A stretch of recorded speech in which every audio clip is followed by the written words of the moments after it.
Yep. Okay, so in the previous lecture, we did study something about the Ponzwa process.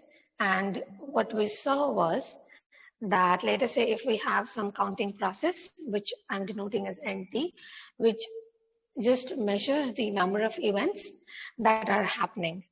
And we assume that it is very rare that these events happen within a very short span of interval. Let me define that small interval as, let's say, h. So what now I am concerned more about is what happens in that particular interval, small h. So in terms of random variable, now this is my newly defined random variable, which is nt plus h minus nt. So this subtracts everything that has happened before this time t period. And that's why we are only left with the h. And once we do that, so again, you can also see this small h wherein you are just chopping these time intervals in smaller intervals. And ultimately in limit, we want to see when h goes to 0. That is what we're concerned about. And if that is the case, I know that this OH upon h is 0. And this is just the distribution of this nt plus h minus nt. And we know that the arrival rate of events is lambda. And the time that spans is h. So we multiply lambda and h, and we get the approximate probability that you will observe one event during the interval h. So I guess that was it. And then we also had a look at a proof where it just shows you that yes, if you have this Poisson distribution characterizing each probability, then indeed it does satisfy the differential equation and the initial conditions. And we saw a proof of that as well. Then we saw what happens if we add two independent Poisson distributions. Okay, the fourth is again here. All right, so if we add up two independent distributions, we get x plus y following Poisson lambda plus u. So we know, I mean, the proof using the MJF is also given in your books if someone want to refer to it. And then we also had a look at what happens to the inter-arrival time, or let's say the waiting time, or let's say the holding time. And we concluded that it kind of follows exponential distribution with the same parameter lambda. So let's say if I were to ask you guys, what is the mean expected time of waiting in one particular state, then you would just say it will be 1 upon lambda, because I know that the waiting time follows exponential distribution, and expectation of exponential distribution is just 1 upon lambda. So I hope that's clear. And then we were then we started off with defining our Markov jump process. But before we define our Markov jump process, we kind of redefined the notation that we used in the previous chapter. And now what we are saying is, so now we're talking in terms of the length of the intervals, not the precise time period that you are at. So these brackets refer to the length of the intervals. So I guess that's clear. But again, so again, you can have someone, let's say in the exam paper, you might not encounter this particular notation, but you will have to understand what the question tries to say and what these terms in the bracket represent. And if you see something, let's say like this, you know for sure that the t that is written on the left is the increment. And let's say if you see something like this, then you know for sure that you were in state I at time s, and you were in state j at time t. So the difference would be t minus s. That would be your interval. So I guess that's clear.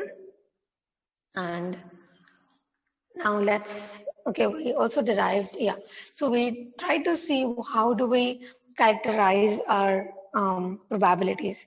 So it's easier for us to characterize the probabilities, at least in terms of this PIJs, if we know where we are starting from, right? So you first assume that, let's say, in the initial probability that you will find yourself in state I is just QI. So we saw that if now I want to figure out the whole probability distribution of this X and what are the steps that this is going to take from time 0 till time Tn, then I can just multiply this QI, which is what I started off with. And then I know that I'm going from I to J1. So I get here I and I get here J1. And this T1 is the time difference, which is T1 minus this 0. So that is how much time has been elapsed since you moved from this state to that state. So I guess that is how you go on to do the same thing up until the end of it. And now what we can do is, if we do not want to, we generally don't care about where we are starting off with. So if you just want to figure out the probability that that at T1, you will find yourself at J1 and so on till XTN, you'll find yourself at JN, then what you can do is, you can't just possibly add up all of these, P1, J1. The first intuition, the first thing that will come to your mind is to forget about this QI, but just start off with, P1, J1, T1, and so on and so forth. But again, that is not the case, because we have to think of time 0. And whenever I'm saying time 0, it is the current state where I am. So let us say if I'm at 0 today, then I have to take into consideration what is the chance that I will find myself here, and then I will move on to the next step, and then I will transit, or then I will hop on to the another state. So this QI, takes into account all the possible different values of these I's, which are the states where you can find yourself in time 0. And because you're summing up, it kind of takes into everything. So this summation QI takes into the consideration all different I's. So I hope this is clear. And again, now we will try to define the transition matrix, and we'll see a very nice example at the end as well. So I think we should just do the example first. Let me just write, and maybe let me just draw the model, I guess. So let us say I have 3 states. So I have healthy, I have sick. You can also write corona, or dead. You can be dead. So these are basically 3 different states that you can be in. And we are saying that the transition rate of moving from healthy to corona, basically the rate at which you might catch corona. I think it's scary to write corona. I'm going to stick with what's in the book. I'm just going to write sick here. Okay, that's sigma. And the rate at which you will cope up is rho. And once you go to dead, you can't possibly come back. So yeah, these is sigma, rho, mu, and nu. So these are the transition rates. Let me just write here. And these are actually the transition rates. So again, remember previously I used to write transition probabilities over there, but now I have written transition rates. So I know in a way that these can be greater than 1. It's not necessarily that they should be less than 1 for sure. Okay, so now if I see that I have to write a transition matrix, okay, maybe I should not write transition matrix, but let me just tell you the way we write transition matrix P and the probabilities in between in all the elements of the matrix. Now I'm going to define A, which is just my generator matrix. So I define my A as the generator matrix, which has the information about the transition rates. So what I'm going to write is healthy, sick, dead, healthy, sick, dead. So what do you guys think should come up from healthy to healthy here? Okay, let's just first take into account the arrows that we have. Okay, so from healthy to sick, I know it's sigma. So healthy to sick, sigma. Sick to healthy is rho. So sick to healthy should be rho. Then sick to dead is mu. And healthy to dead is mu. Healthy to dead is mu. Okay, so this is all I know. And what we used to do in probability was, we knew that all of these probabilities should add up to 1.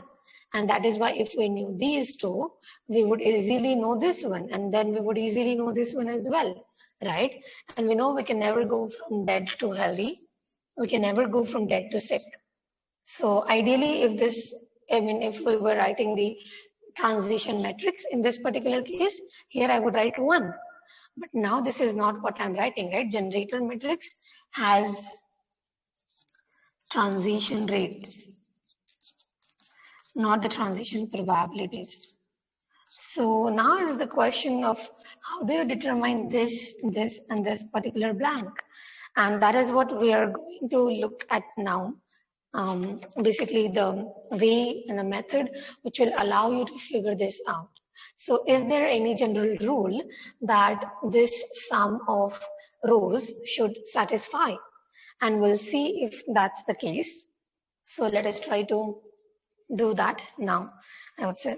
So for that, what I'm going to do is, again, I'm going to use the information. So this is, this is where it gets a bit theoretical. So you don't necessarily have to remember how to prove this sort of stuff, but all you need to remember is that, yeah, this is something that is kind of true. Oh, I don't see Mihir in here, I guess. Yeah. He's Okay. having some net issues. Oh, okay. He's having some net issues. All right. All right. Maybe he'll catch up later on then. Okay. So again, now to derive this theoretical result, we'll have to assume certain things. So what I'm going to assume now is that Pij, which is the probability of me making a transition from state I to state J in time period t. So I'm assuming that this probability is continuously differentiable. So again, this is just one assumption that I make for these results to hold true. And so that I can basically differentiate this guy to come up with the transition rate. Here, I guess you missed something. So were you there when I explained this matrix?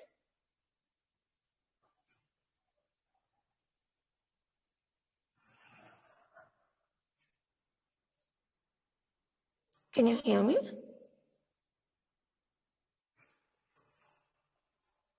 Okay, maybe not. All right, so just continue. So what I was looking.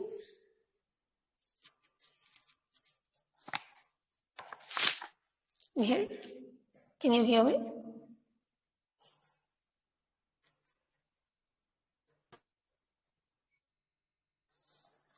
Okay, so what I've made an assumption where I'm saying that my Pijt is a continuously differentiable quantity. And now that I have assumed this, this is just an assumption which you need to hold for deriving the things that I'm going to derive now. Okay, so now again, there is a bit of some notation. So when I'm saying that this t is essentially 0, what I'm saying is that there is no time elapsed. I'm saying, so can you guys tell me what will be the value of this Pij 0 if my I is not equal to j and if my I is equal to j? What do you guys think? I guess we have discussed this before. So I think I want answer from Savri today. So Savri, what do you think my Pij 0's value will be if I is not equal to j?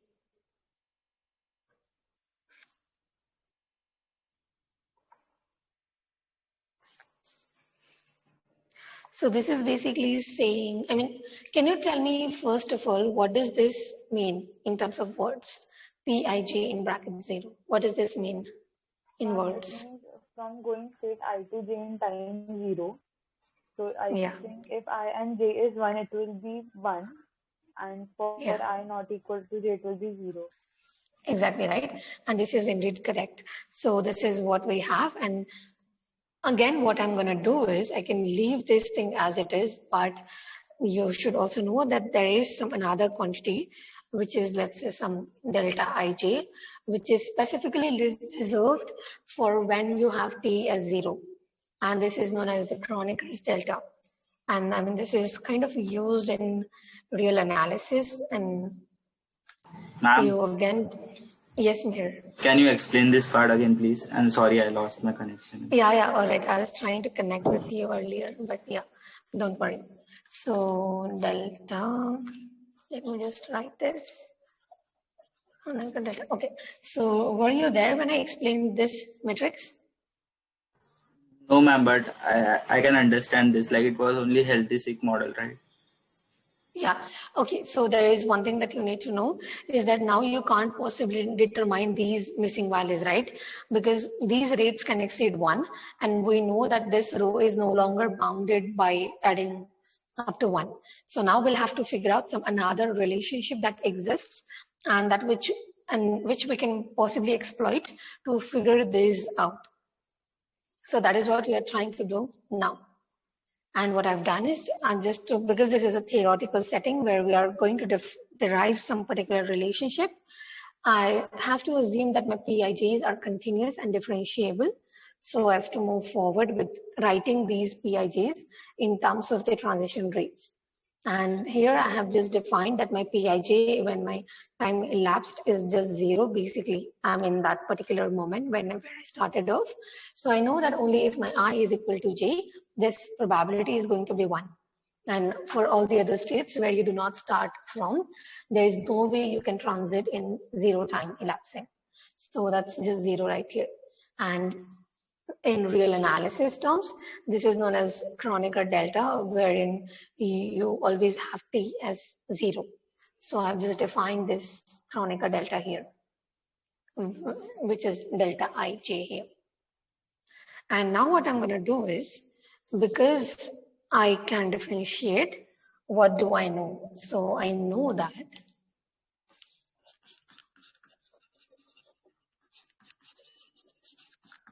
we also know that if you differentiate this Pij part, and if you assume that your t is equal to 0, what do you get? So again, whenever I'm assuming my t is 0, I'm basically trying to say that, a very, very little time is being elapsed. So again, I mean, at t equal to 0 is being imprecise, but if you write this in terms of limits, where your h, which is the interval that you're looking for, goes to 0, then you know for sure that this is just the transition rate. So this will be mu ij, because probability is defined for one particular time step, but then these rates are defined for one moment, let's say, which is a very, very short interval within one particular full time step. So I can maybe rewrite this in terms of limits when h goes to 0. So this is in essence writing this particular differentiation in terms of its first principle method. So this will just be Pij h. So again, because I'm assuming that my t is 0, instead of t plus h, I just have h here. And I'll be subtracting Pij 0, right? Which I've defined as delta ij. So I'm just going to stick with what's there in the book. You can still write Pij 0. That will still be correct. And this will be denominated by h, which is just t plus h minus t. So the t will be here. And this I can maybe write is it just equal to Pij 0, because we are assuming that my t is 0 for now at least. So this is one relationship that we now know about, and we'll try to see if we can maybe exploit this in some way. So I think okay, so I guess that's all we need to know for now. And now what I will define is, so this was for the case when this t is 0. But what happens if the t is not 0? Let's see how we can define the probability is now. So, okay, now I'm again going to define Pij h. So again here my h tends to 0, but is not quite there yet. So I'm just saying that my Pij tends to 0. And again, I'm assuming that h is greater than 0. So I'm looking forward in time, never backwards in time. So now I want to figure out these probabilities when again my I is not equal to j, and for when my I is equal to j. So can anyone guess for what's going to happen when I is not equal to j?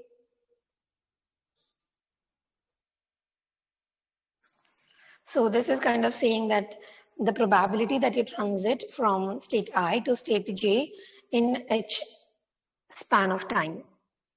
So to determine that, the very easy formula that we know of is to multiply the rate of transition with the time interval that we have, right? So when I is not equal to j, this is simply going to be h times mu I j. And again, we know this is not precise, so this is just an approximation. So you can write O of h along with it. So again, whenever we'll take a limit of this thing when h goes to 0, this term will cancel off and you'll be left with this term. That kind of matters a lot. Okay, so now can you guess what will happen when I is equal to j?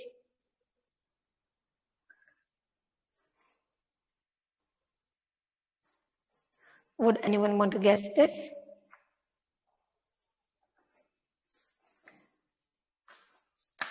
Are these mutually exclusive and exhaustive events? So whenever you're transitioning from state I to some state j, then either that state j can be equal to I or it will not be equal to I, right? There's no other possible scenario in that case. So the very first thing that might come to your mind is that this should just be 1 minus this whole thing, right? So 1 minus h mu ij. And yeah, you can actually do that. So that will be correct. And it's never completely wrong.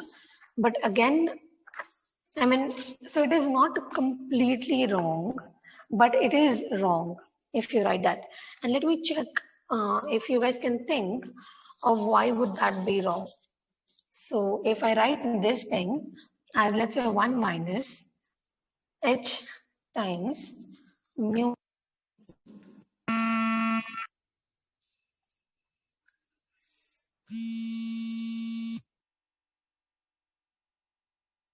So if I, can you guys hear me?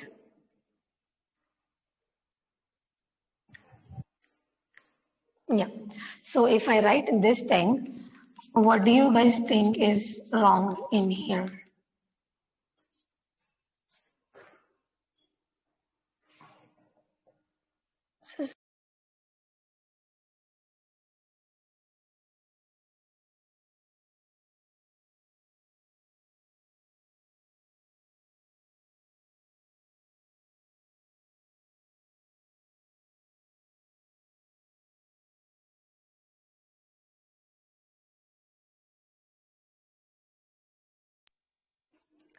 Can you guys guess what might be wrong in writing this as the probability when I is equal to j?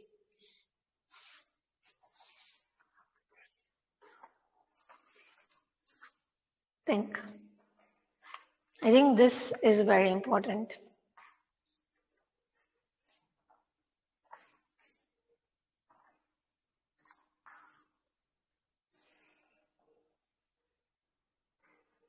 So let's just take an example of healthy sick date. Okay. So when I'm writing that I'm moving, let me just use. So if I'm writing this for P when I'm at healthy and I'm moving to healthy again in, let's say, some short time interval, I'm going to write this as something, right? So this can just be H and whatever my mu H will be. All right. So is this what we were talking about? Yeah, we were talking about the case when, oops, when I is equal to J, right? So yeah, what do you guys think will happen? So, okay, the only issue so let me give you guys a hint. So the only issue here is with the fact that we are using mu ij here. What is mu ij? Can someone tell me what is mu ij?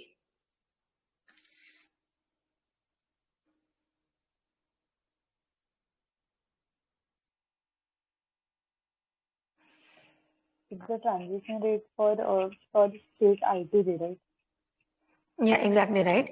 It is the transition rate from a particular state I to a particular state J, right? So J here is only one state that we know. So whenever I'm saying that my I is equal to J, I know that I'm moving to all the states. I know I am not moving to any other state than I itself. So is my J only one particular state? No, right? I will have to subtract all the possible states which I can go to. where I is not equal to j. So let's say if I want to figure out the probability that I will go from healthy to healthy, what will I do? If I don't know healthy to healthy, I will just do 1 minus the probability that you go from healthy to sick and minus the probability that you go from healthy to dead, right? But what we did here was just subtracted one particular probability, right? And when you're saying that your I is equal to j, what in a way you are kind of doing is this thing. So you're doing 1 minus h times mu of I. Does this make sense? No, right? So we know that this is not correct anymore. So let us try to derive the probability that you will see here. And a very helpful way to do that is to essentially see what we are looking at. So this space right here, when my I is equal to j, I know that this will just be 1 minus the probability that you go from I to k in some short time interval h, and you define that this k is not equal to I, right? I mean, this is what we did here. So here, this was my I and this was my K. So this is my I and this is my K. So I subtracted all of the cases wherein my K was not equal to I, right? Because I want to figure out what is the chance. I mean, what is my rate of transition from I to I itself? So I will have to erase that, and we are trying to derive something else now, using something else at least. So I know that I can write this probability as something like this. Okay, so now if I write that this is 1 minus summation where k is not equal to I, and you go from I to k, how can I rewrite this as in terms of the transition rates? So this will just be 1 minus, again you will have to put the summation where k is not equal to I, and you can just write this PIKH as H times mu IK, right? Now this will make sense. So what we have done here is simply we're trying to derive this probability from first principles. And this is what we have. So this H is fixed, right? So I can maybe take this outside. And what I will have here is 1 minus H times summation k not being equal to I mu I k. So this is what I end up with. And again, I think it's always essential to just add this O of H, or else you can put these approximation signs here if you want to ignore this O of H. So I guess that's fine, but let's just stick to writing a strict equality. So I'm gonna write a O of H symbol over here. Okay, so now we do have this, right? And this is basically what we have. So again, I mean, this is the actual probability that you will observe this thing. Okay, so now once we have that, I will let me just not write that in here for now. And you guys will see why I am not doing that, because there is going to be some changes. Okay, so let us say now what I want to do is, I think I did it here. Yeah, this was it, right? So I defined my mu ij to be some limit h going to 0, pij, blah, blah, blah. So here what I will have is this, but I still don't know whether this is correct or not. I mean, this is indeed correct, but can I write it in terms of something else? So can you guys think of something else that you can write here, wherein you will be using mu I? Because here we certainly are not using mu I, right? We're using mu ik. So we are basically doing the complement thing here.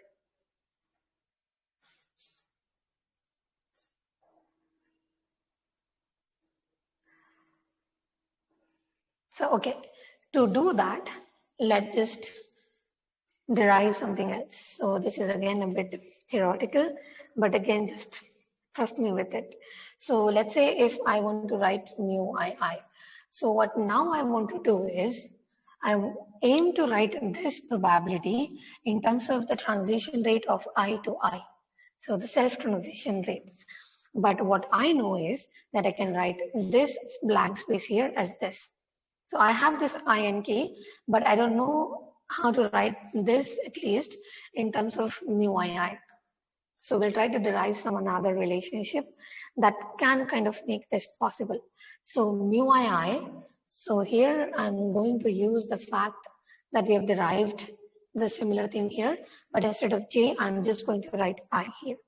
So what I'm gonna have here is limit h going to 0, pii h minus. So now I have I comma I, right? So my I is equal to j, so my delta ij's value is going to be 1. So I'll have to subtract 1 from this guy, and this is going to be just upon h. Okay, so now we have this, and what else can we do? So now I know that I have here something which is like PIK, so not exactly II. So I will rewrite this PIIH as, maybe I can use some other color. Okay, so maybe I can rewrite this PIIH as 1 minus P. Okay, you can't possibly just subtract it.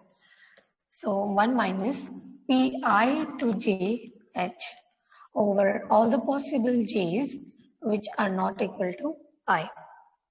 And again, this one will come down as it is. And this will be again divided by h. So everything divided by h. And now you can see this one and that one can actually cancel each other out. So what you are left with is a limit h going to 0 minus summation j not equal to I Pij upon h. And now I know that I can again rewrite this Pij as what? H times mu ij, right? And this h will again cancel each other out. And again, there is no h now left. So this limit h going to 0 does not matter. And what I am left with is this thing where j is not equal to I, mu ij. So what is my mu ii? My mu ii is just negative of addition of all the rates which force you out of the state I.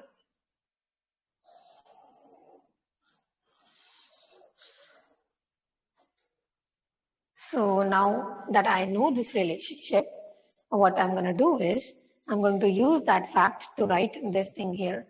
So what I can rewrite this same probability here as, so this will just be equal.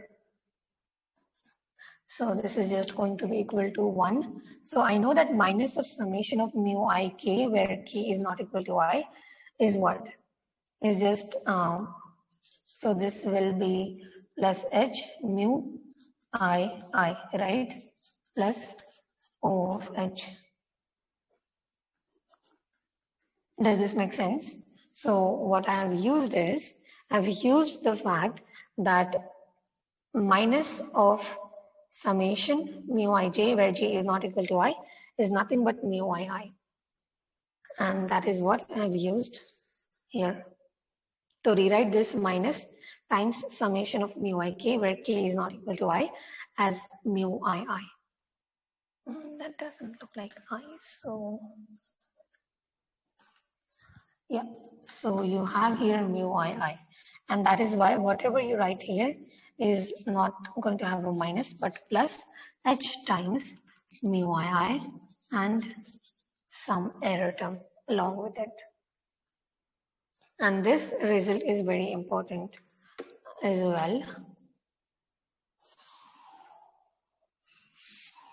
I would say this is a very good result. And now if I tell you guys to derive these missing values using this fact, can you guys do that?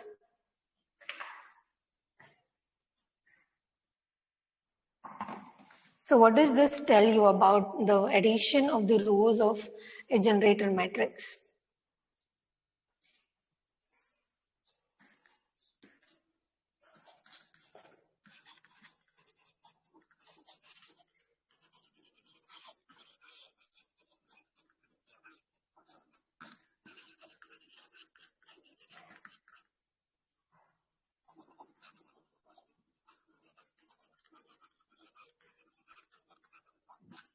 What should I write here?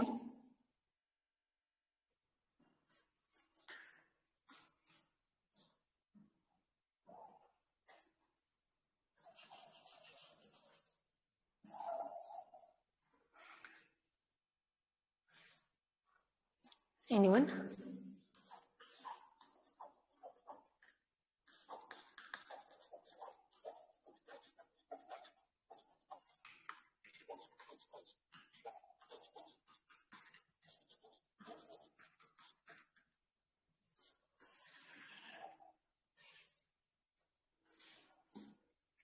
What does this tell you? So let us do something else. So maybe I can take this thing which is on the right hand side to the left hand side. Okay. And if I do that, what do I have?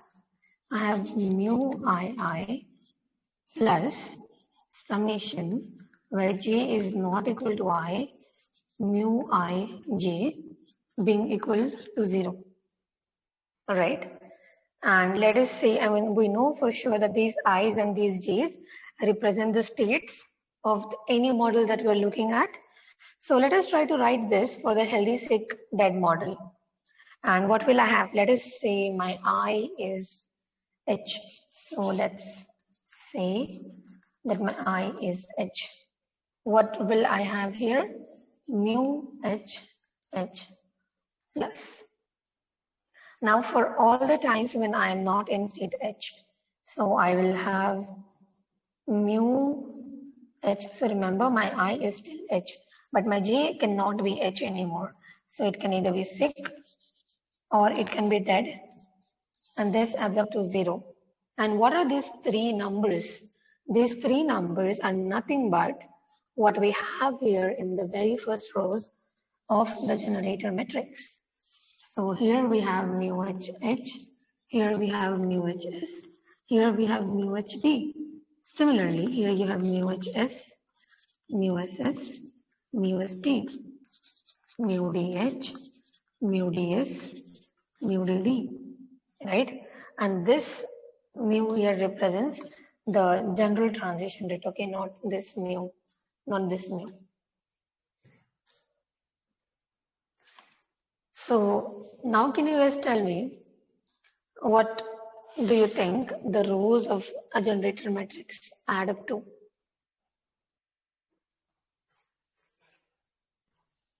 From the equation, would it be 0? I couldn't hear you well. From the equation that you've written, mu I plus summation mu ij. So from that equation, I'm guessing it would be 0. And what do other people think about it being 0? Do you think that makes sense? Yes, ma'am. Exactly right. So this is the big revelation formula that we have. Okay, so we know for sure that for probabilities, our rows add up to 1. And whenever we are looking at the rates, the rows add up to 0. Okay, so now if I were to write what will come here, what will come here, and what should come here. So now to derive my mu HH, what can I do? So I know for sure that my mu HH is what? It's just going to be, so let's say if I add all of these, what do I get? Plus mu HD, I should get 0, right? And this I know is sigma, and this I know is mu. And this is equal to 0, and this is my mu HH. So if I were to write my mu HH, what is this? This is just minus of sigma plus mu, right? And now we have essentially derived this. So this will just be minus of sigma plus mu. What will this be? Anyone?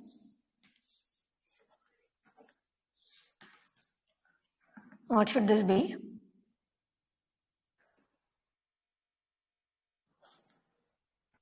Minus of rho minus Exactly one right. plus this Minus letter of, point. yeah, minus of rho plus nu. So this is actually nu, nu, nu. And what should come up in the third space here? 0. 0, right? So this is the only thing that can be a bit unintuitive, I guess. So whenever we are talking about, the probability that if you are dead, you will still be dead in the next time period, it's 1, because you can never escape that dead state, right? And whenever we're talking about the transition rate, it is not 1, it has to be 0. Again, the one thing that you can maybe see is that these rows should always add up to 0. So that's the one reason you see that it should be 0. But again, there is another reason that it should be 0 as well. And that is, that is a bit theoretical again. So we look at the transition rates as derivatives of the probability. So if this is 1, then its derivative is just going to be 0. So that's why you get a 0 over there, because you know for sure that it is just 1. There's no variable in there. So I hope this is clear to you guys. And again, this is important, and the way you derive these two is important. So these will be given to you in the question. And remember, this was not given to you in the question, right?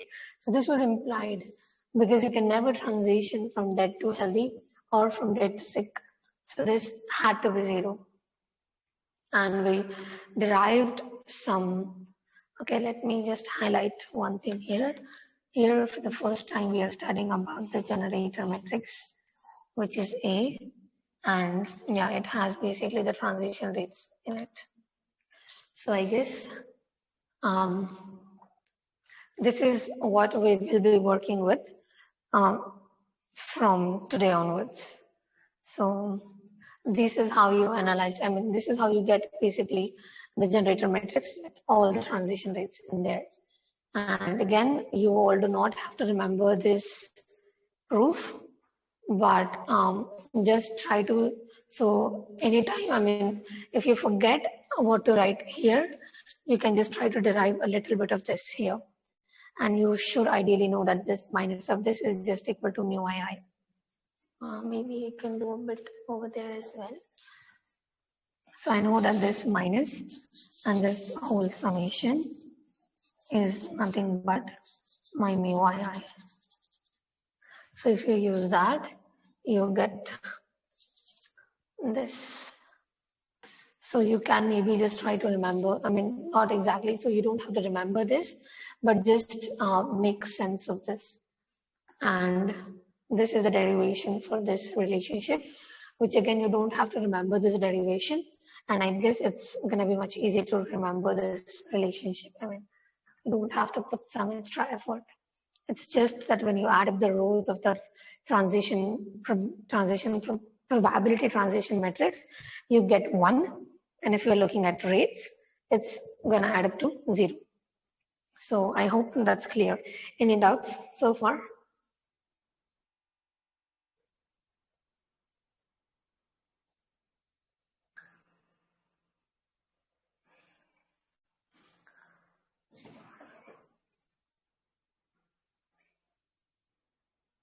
Okay, so now we'll do something else. And it is, so let us say if I want to look forward in time, there are multiple ways of looking forward in time, especially when I'm defining my mu to be something which measures the instantaneous rate or the intensity. with which I am leaving a particular state and entering some another state, right? So let us say now what I want to do is I am going from state I to state J. So I'm starting at state I and I'm starting at state J.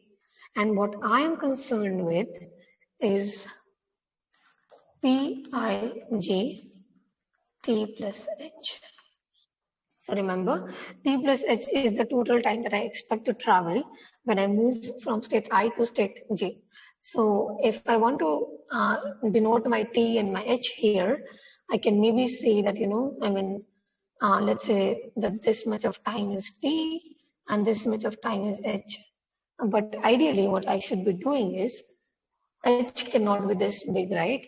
So, it just makes sense to write T as this, and maybe I can define H as this. So, T plus H is the total time that I have to take a jump from state I to state J. And if I were to write this, how would you write this? Do you guys remember what did we do in the Chapman-Kolmogorov equation? So whenever we have this break in here, we will define something, right? And let us define that state as K here. So what I do is, this is just going to be summation of all the various possible Ks that I can have. And first I look at the probability that I go from I to K in the T time period. And then I basically multiply it with the probability that I go from K to H. Sorry, we're writing states here. So from K to J in H. And I know for sure now how to write these, right? So here, this will come into use.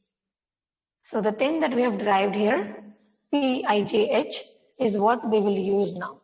So maybe let me just copy or paste if I can do that.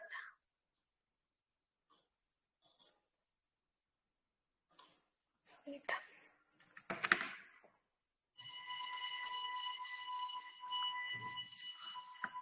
Yeah, so I will use this fact now.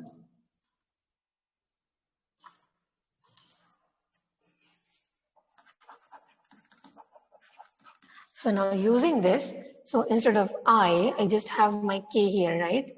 And maybe I can just do a bit of this here. So as to hint that we're going to use this for this. So again, remember, you can use it for this case as well, but because this is not H, this is some very big time interval T, which we don't know. So we know this probabilities for the shorter time interval that we have H as here.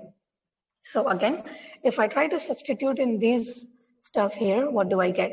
So if I use that to rewrite this thing, I will have, okay, let's just try to do it separately.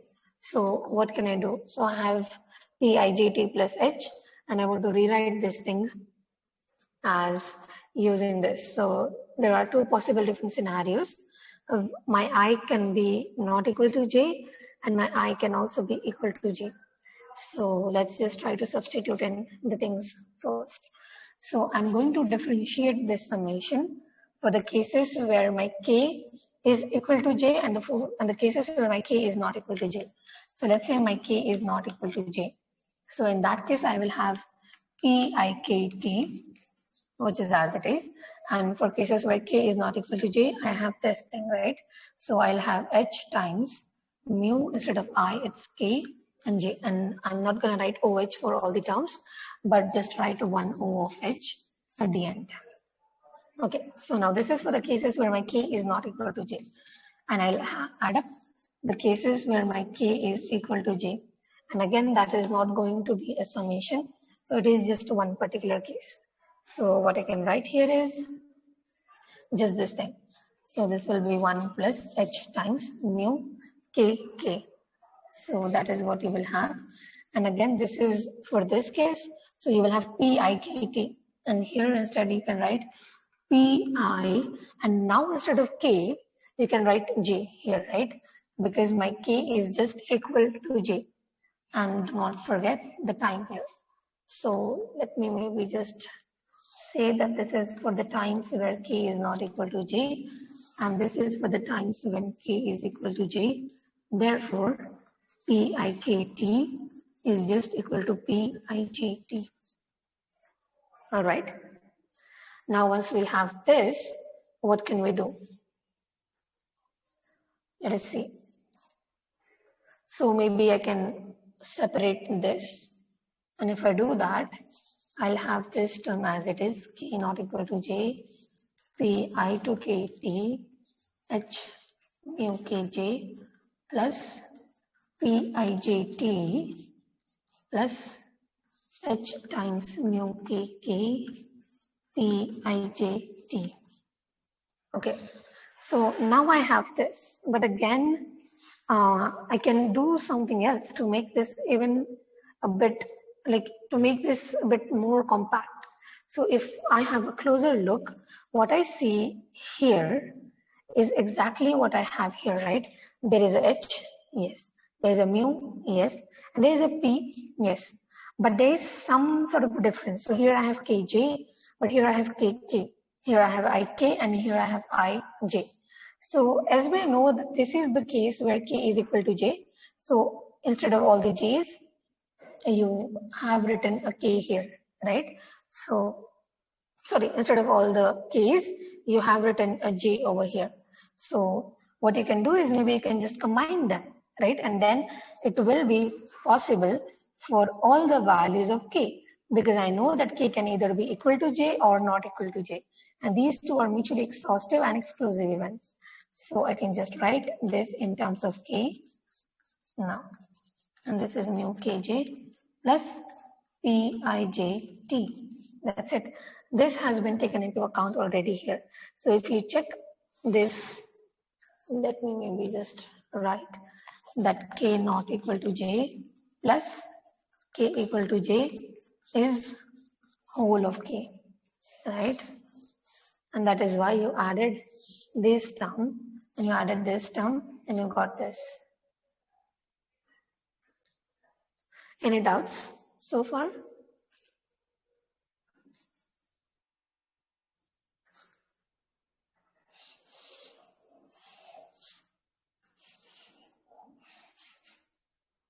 You get this thing.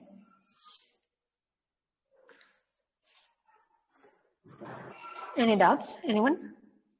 Okay, so I think I might have forgotten something, which is OH.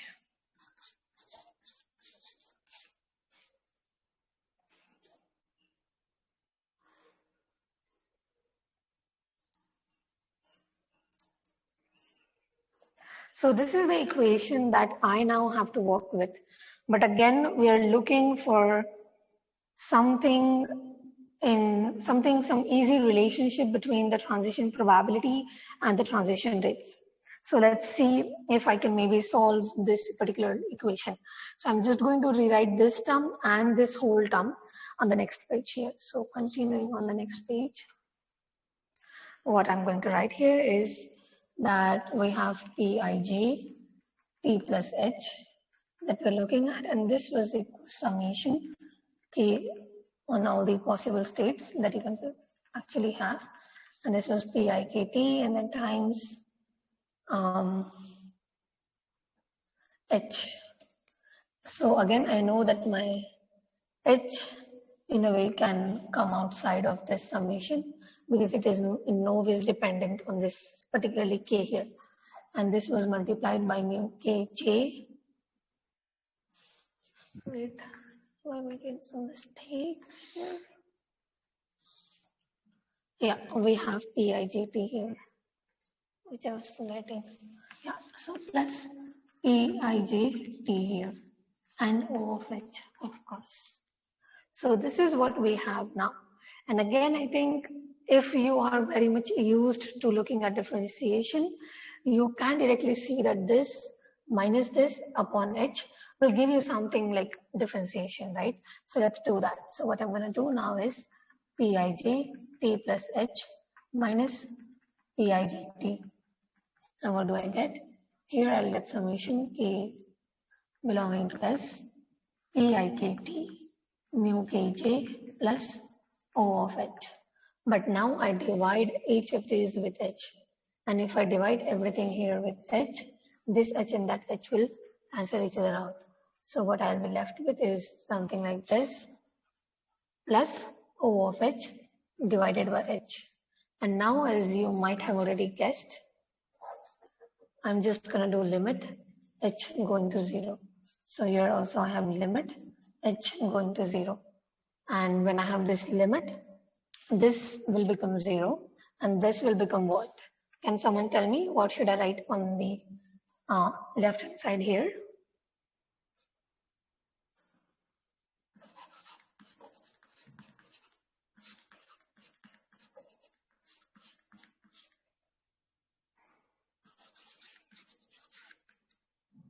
What will I have here? What is this, the differentiation of?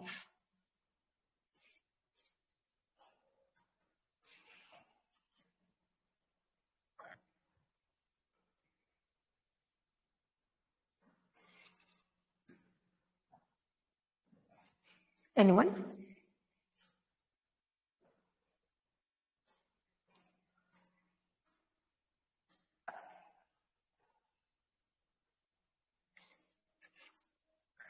So,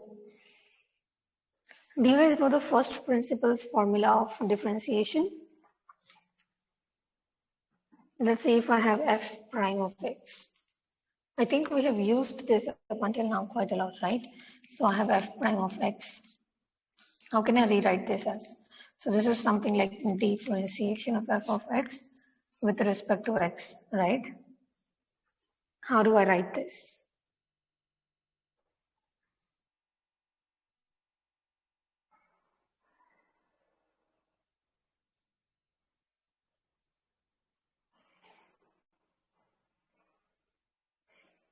Anyone? So this is what?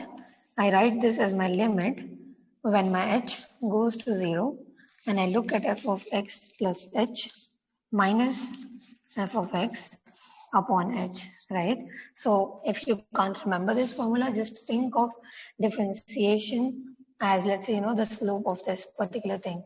So whenever we say that, we want to find the maximum of a particular graph, you look at this slope, right? And this slope is 0 at the maximum. And that is why you equate its differentiation to 0. And that x, which gets you the f prime of x is 0, is the maximum that you declare. So it comes from this particular slope principle. So this is, let's say, f of x, and this is your x. So this f of x is nothing but just another just y, let's say. So what to figure out the slope, what you need is two different points, right? So you take this point and you take this point. And what you will have here is, let's say, because now we're looking at h, which is a very short time difference. So you can look at the slope of this. So it's something like y2 minus y1 upon x2 minus x1. So here, what do you have? Your y2 is, let's say, f of x plus h, and that is where you define. So let's say if this is your x, let's say you define these as one point and this as another point. So you define this as x and this as x plus something which is above x, but not very far as well. So you write this as f of x plus h, which is this point on this. So this is your f of x plus h, and this right here will be your f of x, which is y1, and upon x plus h minus x. And because now you want this difference to be at its minimum to get you the precise definition of this differentiation, you add a limit where h goes to 0. Did you guys know this already? Or no?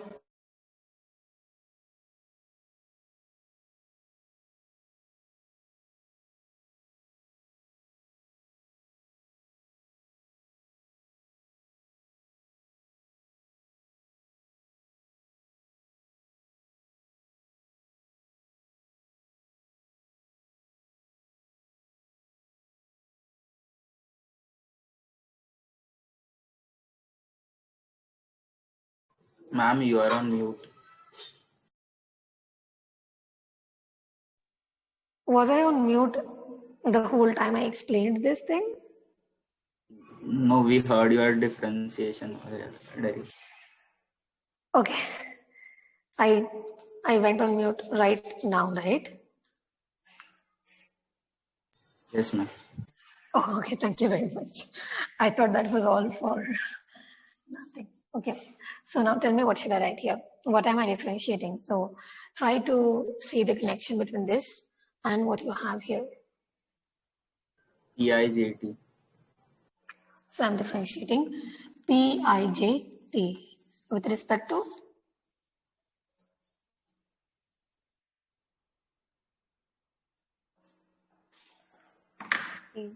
T. T, right? Exactly. Thank you very much. So I'm differentiating my PIJT with respect to T, and voila. So this is our condition that you will have that is of importance, I would say. So again, this is something that you have for each particular state, right? So now what we have derived a relationship is for you to go from I to J, which is one particular state I, and then going to another particular state, which is J.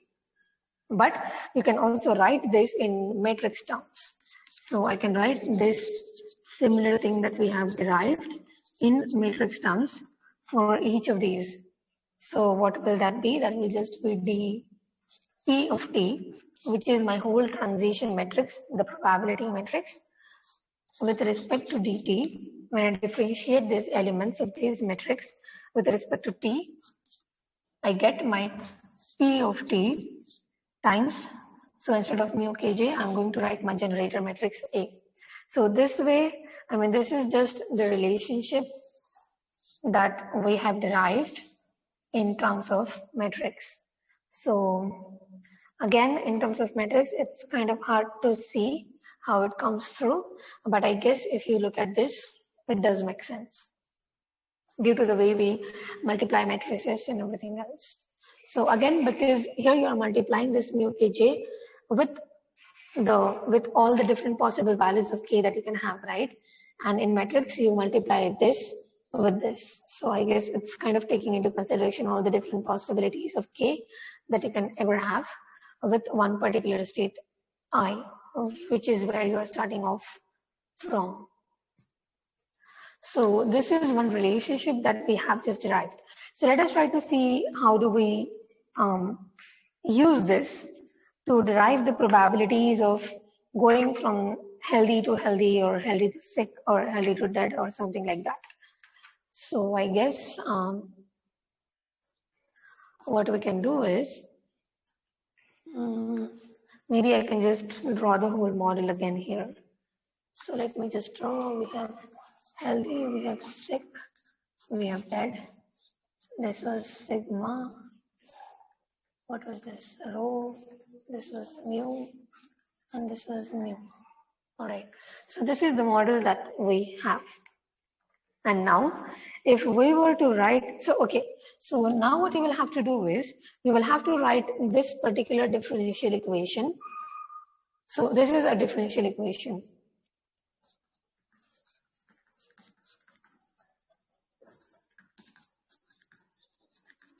It has a specific name of what kind of a differential equation this is, but we'll come to that later. So for now, this is the only differential equation that we know exists for any model that we are looking at. So we have ing as some states, for which we are looking to transit from and to.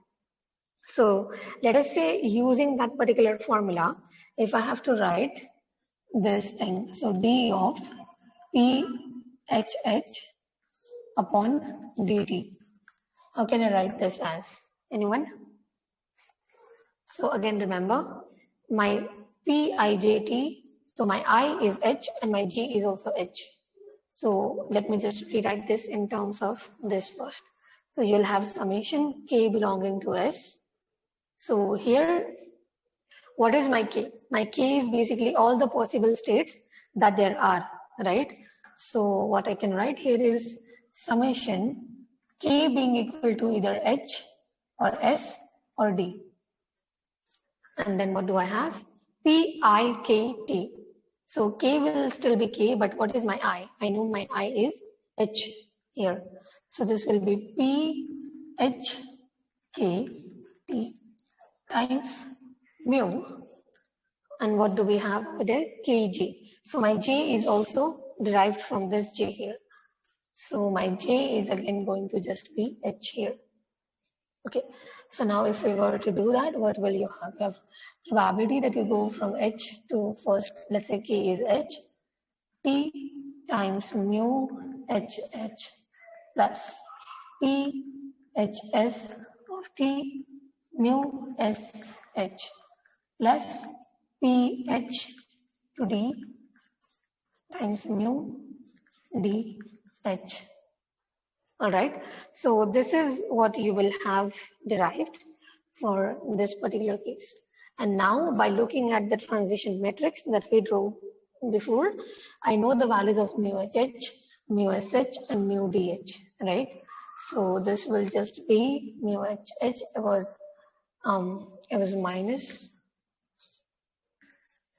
minus of the transition rates out of state H, which is mu and sigma.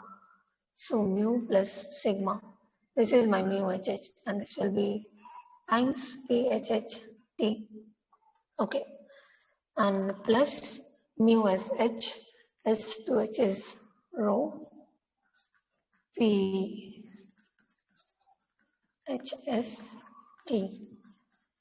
plus mu D2H is what? This is just not possible. So this is going to be 0 and maybe, so it doesn't matter, right? So this is what you have. So what is this? This is a differential equation in terms of PHH because you have PHH term here. Okay, so forgot to write a T here. So you have PHHT term here and you have its differentiation in the same equation.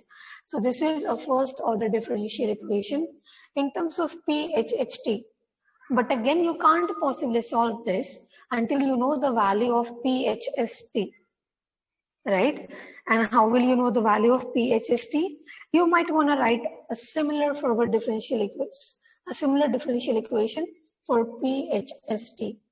So maybe what we can do is we can write here D of PHST with respect to T. And again, now can you guys dictate this equation to me without even writing this? So it's just gonna be basically, so we're starting from H and we want to end up in S, right? Okay, maybe for now we can stick to, writing it sequence wise. So now K can be even H, S or D. And I have P and I start at LD again and KT and mu of K, but now I am ending up at SIC. So mu K S. Maybe I think, so this H is here, which is precisely where you start off from. And the other H that you have is what you have at the end, which is where you want to end up. Okay, so now what you will have, PHH T times mu HS. So what is my mu HS? H to S is sigma plus P H, instead of K I'm going to write as S T plus, oops, forgot the mu. It's going to be S to S and that will be minus of rho and nu. So it's just going to be minus of rho and nu here. And then you will have D to S, right? Dead to SIC, which is not possible. So it's just going to be 0 again. Do you guys think this is correct?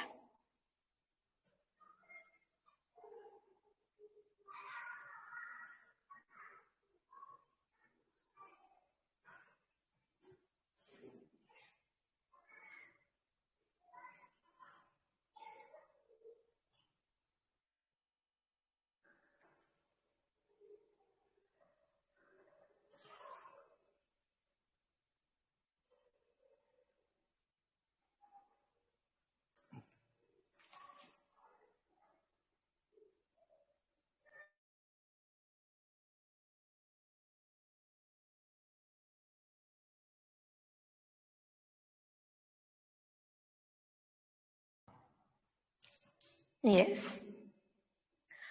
Any doubts so far?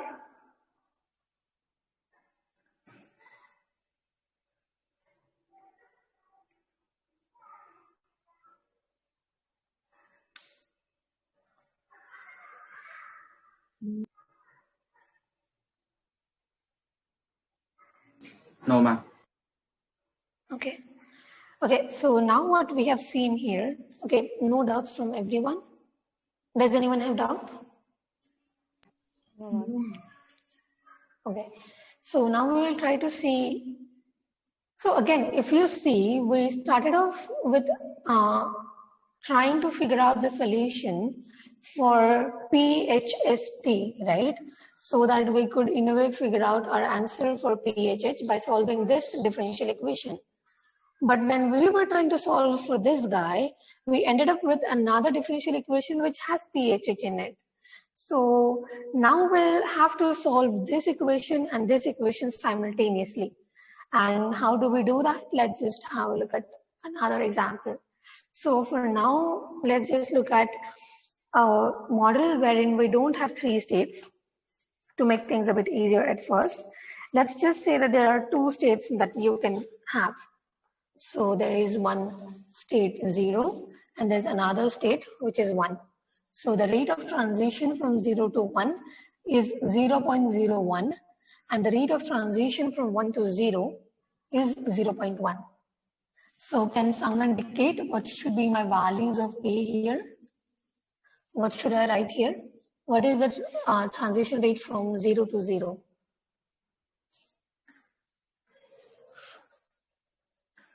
For this model? Okay, let's try to write what's going to happen here. What is the transition rate from 0 to 1? 0.01. 0.01, right? Okay. And what is the transition rate from 1 to 0? It's 0.1. So what do you guys think will come here and here?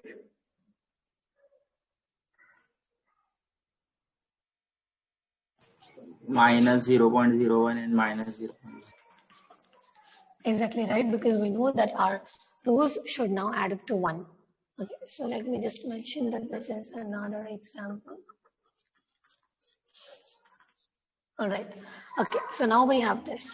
So now what we want to figure out is probability that you go from 0 to 0 or probability that you go from 0 to 1. So this will be mutually exclusive because these always add up to 1. And the probability that you go from 1 to 0 or 1 to 1. And we know that these two will also add up to 1. So any of these, if we figure out, it's good for us. And any of these, if we can figure out, we will know the actual probabilities, right, of transitioning from one state to the another state. Does this make sense?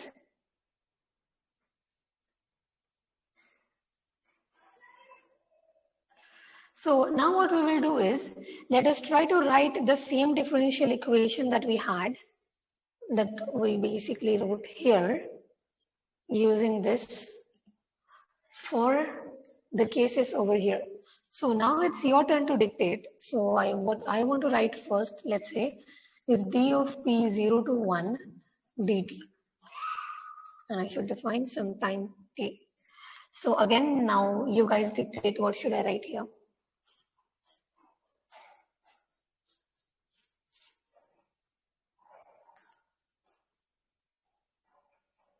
So if you have a closer look here, you don't even have to remember the whole formula, right? What you can just do is, what's happening is, you multiply the probability with the mu's. But one thing you have to remember is the starting state of probability is where you are starting from, and the ending state of your transition rate is where you are ending at. So you can basically write these and these for all the states. So you know you will have three terms if you have three states. And again, you end up with two because this mu dh is just 0. So tell me, what should I write here?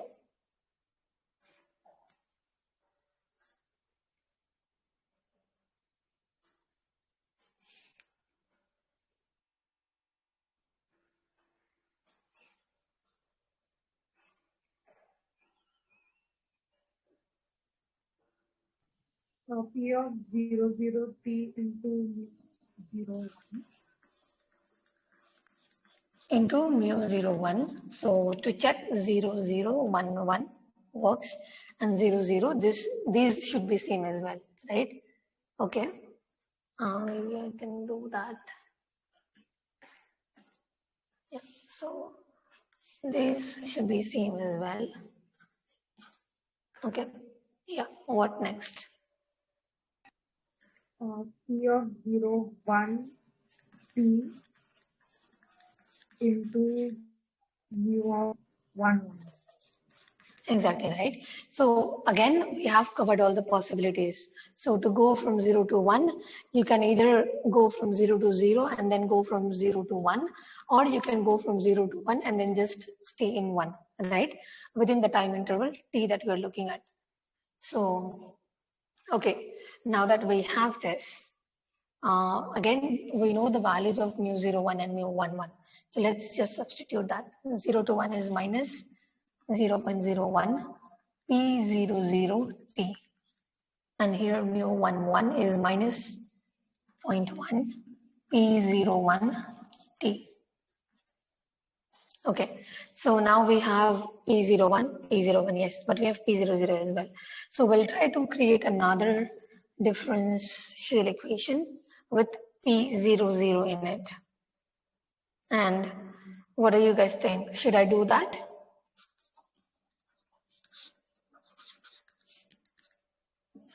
Should I do this?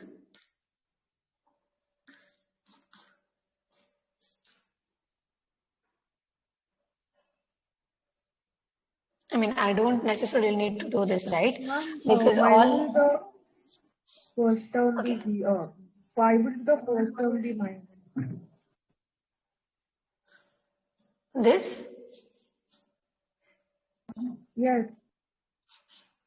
It's minus 0.01, right? The generator matrix from 0 to 0. Oops, sorry, it's Mu 0 to is 1. from Yeah. 0 to. Thank you very much. Yeah, thank you very much. I guess here I did it correctly, right? Mu 1 to 1. Okay, yeah, thank you very much. Great observation. Okay, so do you guys think I should write this?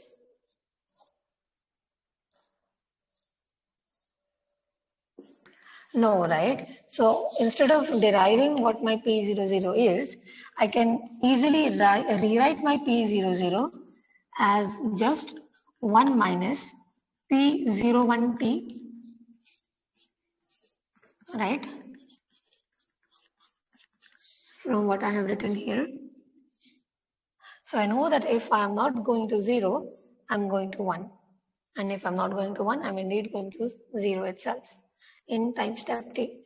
So now you have some sort of a differential equation where you have d of P01T here, and you have 0.01 here, and you're subtracting 0.01 P01T, and you have 0.1 P01T.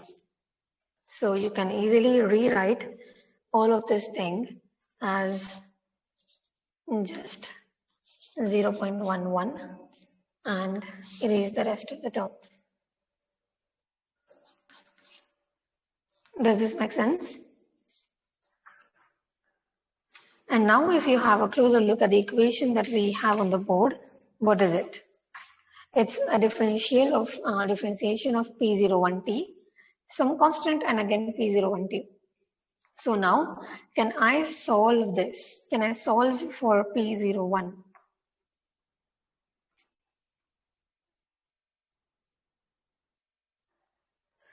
Which method do you guys think I should be using here? So remember, we studied two methods to solve the differential equations, right? And I mean, there are various other methods as well, but for this subject, you only need to know these two methods. So it's kind of easier for you to guess which method are you going to use. Can we separate the variables here? No, right? Because we have a 0.01 here, and then this is minus. So even if I take this term on the LHS, I'm going to get this plus something, which is P01. So I cannot use the separating variables method. So all I have left with is integrating factor, and yes, it will work. So I can just rewrite this thing as d of P01t upon dt plus 0.11 P01t, which is equals to 0.01. So this can be my P of x and this can be my Q of x. So now if I have to, let's say, write my integrating factor, does anyone remember what was the formula for integrating factor?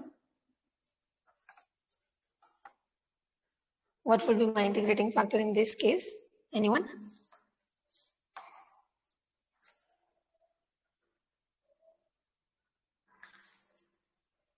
If you do not remember, go and check your formula booklet, and I guess you will find the formula over there.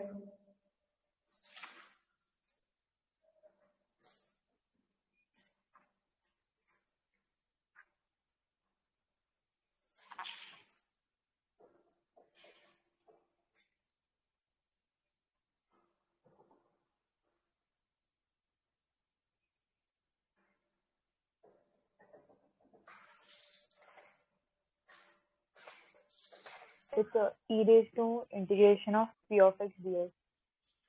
Yeah, right. It's e raised to integration of p of x dx. So it will be e raised to integration of, what is my p of x here?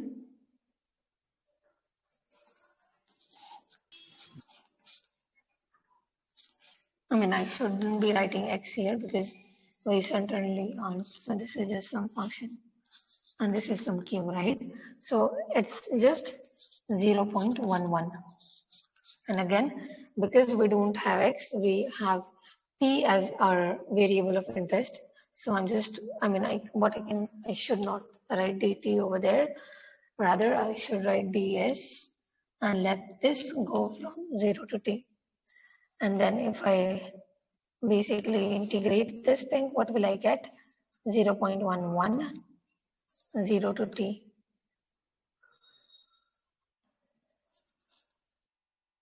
Sorry, 0.11 times t. So all I'll have left with is 0.11 t. So this is your integrating factor. And again, now I'm not gonna sit and derive the whole equation, but I'm just going to use the direct result from the integrating factor method, which is that if I multiply my integrating factor with this term here, P01t, I get basically the integration of 0.01 times integrating factor. And again, this will be with respect to some ds where you take it from 0 to t. Okay, so now we see that we have to figure out this thing. And it's easy, right? Because we don't have any t stuff here. There's only one term. So we easily know how to differentiate this guy. So 0.01 will just come out as constant. And what you will have here is e raised to 0.11 t as it is. And this will be divided by 0.11. So this is just going to be 1 upon 11. Let me just leave it at that for now. And this should, I shouldn't be doing this, right? So I would have s here, and then 0 to t. So now I can just ignore that because I know that the 0 is not going to hold any value here. It's just going to be 1. So I know that this is what I'll get, and I'll have plus some constant of integration, which you should never forget. Does this make sense?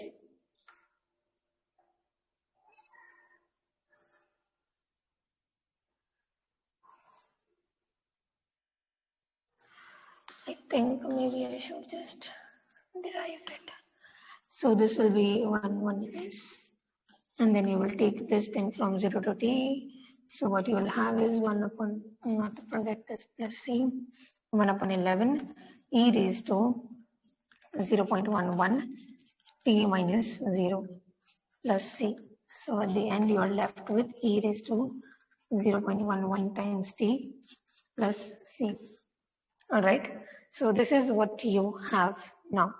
So this is the final equation that you have now derived. -1 should come, right? Because e raised to 0 will be 1. Wait, what did you say? E raised to 0 will be 1. Okay, e raised to 0 will be 1, but for now I'm just keeping e as it is. I'm just doing it in the powers, right? So I'll have e raised to 0.11s. So instead of this s, I'm just writing it as t minus 0. Okay, ma'am. Yeah. And any other doubt?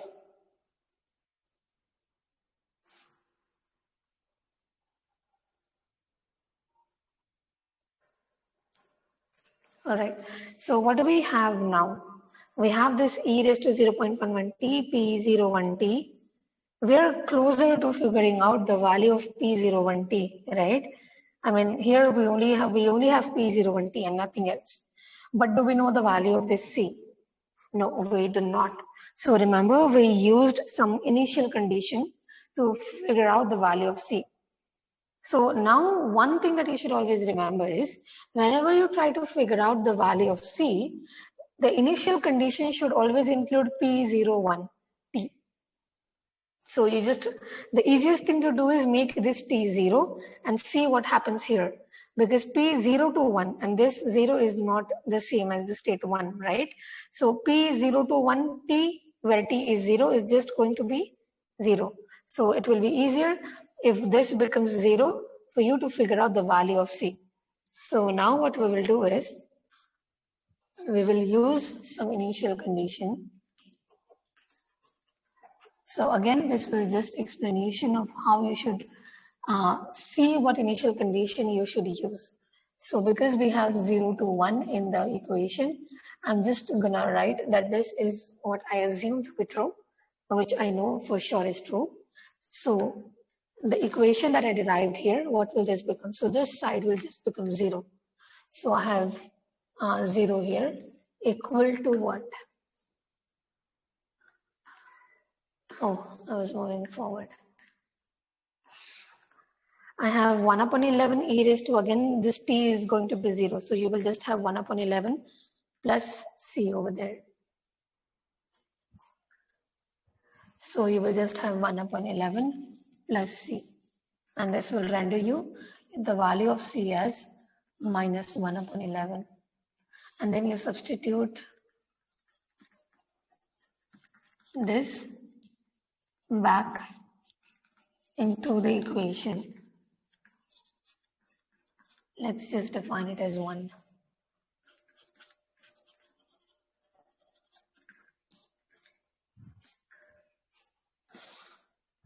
So let's just say that this equation is my equation number 1. So now you can just substitute in the value of c that we have derived in this equation, and what do you get? So you will get e raised to 0.11 t p01t equal to 1 upon 11 e raised to 0.11 t minus 1 upon 11. So what you can do is take this as common, e raised to 0.11 t minus 1. And here you will have p01t. And now maybe what you should do is take this here in the denominator. So you'll have e raised to 0.11 t. So you'll have 1 upon 11, 1 minus e raised to minus 0.11 t as the value of this guy. So p01 t.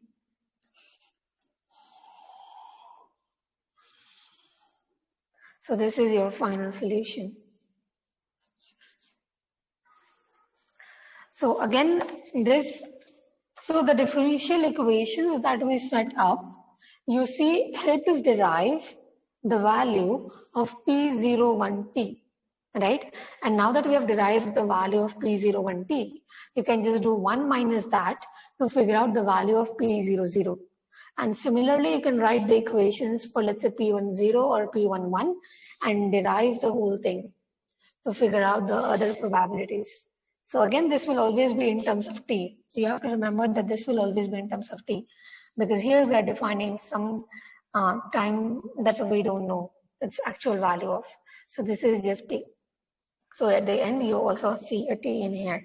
But you see that there is no other variable. I mean, if let's say you were given this t, you would for sure know what the probability of transitioning from 0 to 1 and in that one particular t is. Does this make sense?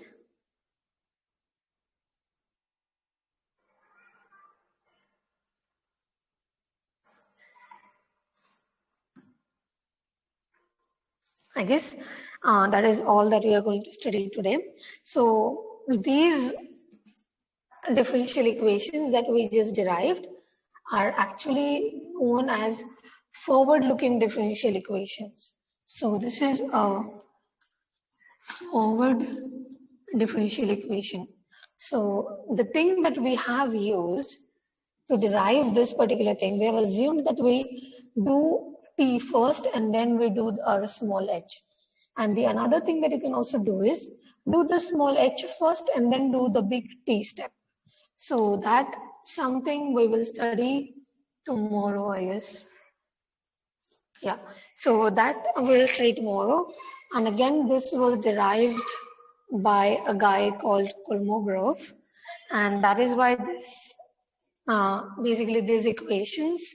So now this, the differential equation, this is known as Kolmogorov's forward differential equation because we are looking forward in time. So first we move forward. I mean, h is basically after t. So what I can write here, the heading, Kolmogorov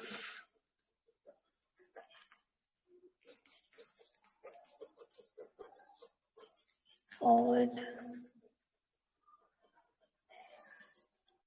differential equations.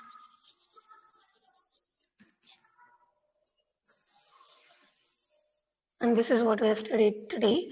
And in the case where I'll take h first and t later on, and as of now, you might think, what difference would it make? It should, I mean, the equations, these equations should be the same.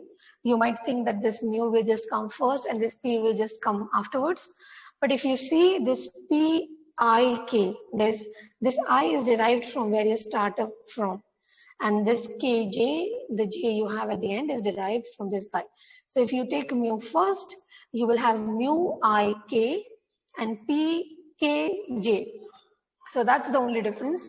And irrespective of the kind of differential equation you use, you will always end up with the same probabilities. So these are just two different ways to think about a particular scenario. So I guess that was it for today.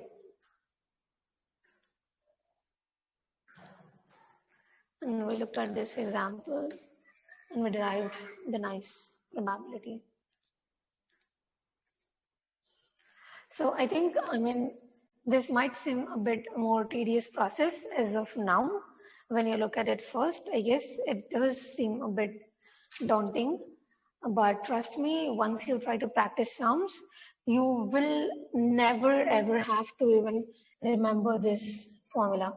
You will just look at the diagram and you will be able to write out directly this step.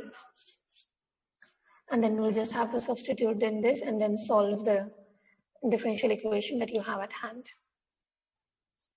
So again, this was a bit easier because we had two states only. So I could rewrite this P00t as 1 minus P01t.